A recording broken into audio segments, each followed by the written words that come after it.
CNN has learned the White House has fired multiple administration officials after the president met with a well-known far-right activist. That's right. That activist is Loomer, who you see there in red. She was seen there at the White House yesterday greeting Commerce Secretary Howard Lutnick. Very much so there. CNN's Elena Treen outside the White House for us. Elena, your sources say Loomer urged Trump to terminate these employees. Can you tell us who they are, why they were let go? Yeah, she actually went in, I was told, to the West Wing with a list of around a dozen names and urged President Donald Trump to fire them. A lot of this was more about loyalty tests and whether or not these people had the president's best interests at heart, at least from her point of view. Now, this was first reported by the New York Times, but what we've learned since is that the White House has actually moved forward with firing multiple administration officials. At least 3 national security staffers were also on that list. And look, it's interesting because we know that National Security Advisor Michael Waltz, he was actually meeting with the president in the Oval Office before Loomer had entered the West Wing and came in to meet with him. So he ended up staying back, and he was there while she was doing this, while she was telling him how many of the staffers who served beneath him, including his principal deputy secretary, his deputy secretary, Alex Wong, saying that he was too hawkish, that he wasn't loyal as well. So a very interesting meeting. And I want to give you just a little bit of context on Loomer, because she's someone, as you mentioned, she's a far-right activist. She's actually someone who had a lot of access to the president while he was on the campaign trail. We did a story last fall about how she had traveled with President Donald Trump to a 9/11 memorial, something that actually caused a lot of consternation within his inner circle. And she's been complaining in recent weeks as well that she hasn't had enough access to the West Wing. But yesterday, of course, we know now that she has met with him. And I'm told as well that the president actually moved forward with a lot of these firings because of her urging of him to do so. Now, I did speak with Loomer as well. I want to read you just a bit of the statement she sent me. She confirmed that she had met with him and said, out of respect for President Trump and the privacy of the Oval Office, I'm going to decline on divulging any details.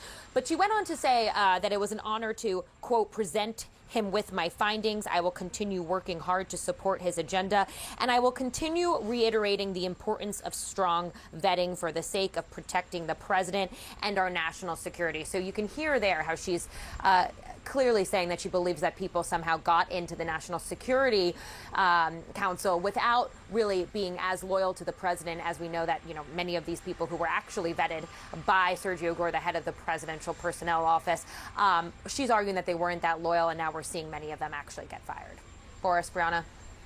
All right, Elena Treen, thank you for the report. Following more breaking news now, sources tell CNN the White House fired at least 3 National Security Council staffers after a far right-wing conspiracy theorist told the president they are, quote, disloyal.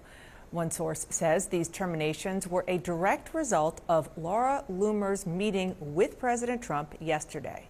Now, it is important to note that Loomer is a far-right activist who has gone deep into conspiracy theory land. Just one example, she claimed that 9/11 was an inside job. Now, she told CNN that she wouldn't comment on the meeting. CNN's Caitlin Collins and Katie Bo-Lillis are part of the CNN team that is reporting on this story. So, Caitlin, let me first start with you. People who watch a show called Inside Politics are probably very familiar with Laura Loomer as an individual, also probably familiar with the fact that during the campaign there was controversy and she was asked not to be back on Air Force One. How did this happen that she got back into the inner circle? Yeah, on the campaign trail, she actually had pretty good proximity to President Trump when he was outside of the White House. She traveled with him to the 9/11 memorial on the anniversary, even though, as you noted, she posted a video once that said that 9/11 was an inside job. And she has been complaining publicly that she has not had nearly as much access. Exactly. She's tried to get to the press briefing room. She's publicly tweeted at White House officials complaining they weren't letting her onto the grounds. And obviously, to get onto the White House campus, you have to be cleared in by a White House staffer. You give your social security number to the Secret Service. You can't just walk into the White House. And we saw her walking out of the West Wing yesterday, and that was after she had a personal meeting with President Trump inside the Oval Office. And we've now confirmed details, first reported by the New York Times, that she she met with President Trump. Michael Waltz, the national security advisor, had just had a meeting with the president. He stayed behind and was in that meeting with Laura Loomer, where she was attacking several members of his staff at the National Security Council, saying that they were not sufficiently loyal to President Trump. That includes his principal deputy right underneath him. His name is Alex Wong, and several others, and was essentially arguing that President Trump should fire them. And then she left shortly before that tariff announcement came out yesterday afternoon. And so now what we're witnessing right now is a purge is underway at the NSC with several of the names that she brought to President Trump, arguing that they should not work for him. And this is the key, and I want you to talk about who these people are in 1 second. But the key here is people hear NSC, they work for Mike Waltz, they might think, oh, this is about Signalgate. It's not. No, none of Nothing these to do with it. It's about loyalty. Are related to that, Alleged from what we understand. loyalty.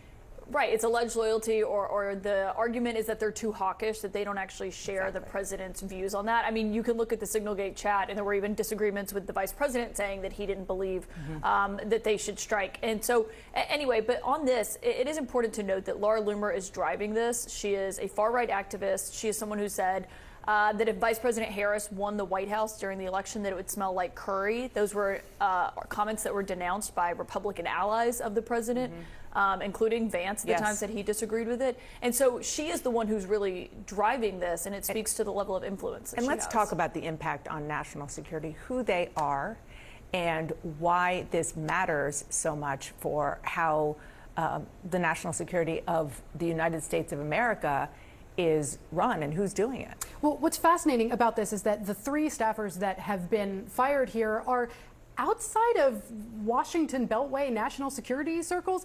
These are pretty anonymous people. They are foreign policy minds that have serious resumes, that have worked serious jobs on Capitol Hill, in the State Department, in think tanks. You know, these are people that are well known in national security circles because they are longtime practitioners of foreign policy, experienced in making that kind of policy. These are the people that are sort of engaged in the nitty-gritty of actually designing national security policy for the president. But they're not big public figures. You know, they're people like Brian Walsh, who was who ran intelligence programs for the White House, who formerly worked for Senator Marco Rubio when he was chairman of the Senate Intelligence Committee. You had a senior director who worked on technology issues for the National Security Council, and you had the head of legislative affairs for the National Security Council. So again, not people that are sort of big public names that you're hearing on cable news all day long. And I think it really speaks to this kind of lesson that the president felt that he learned out of his first administration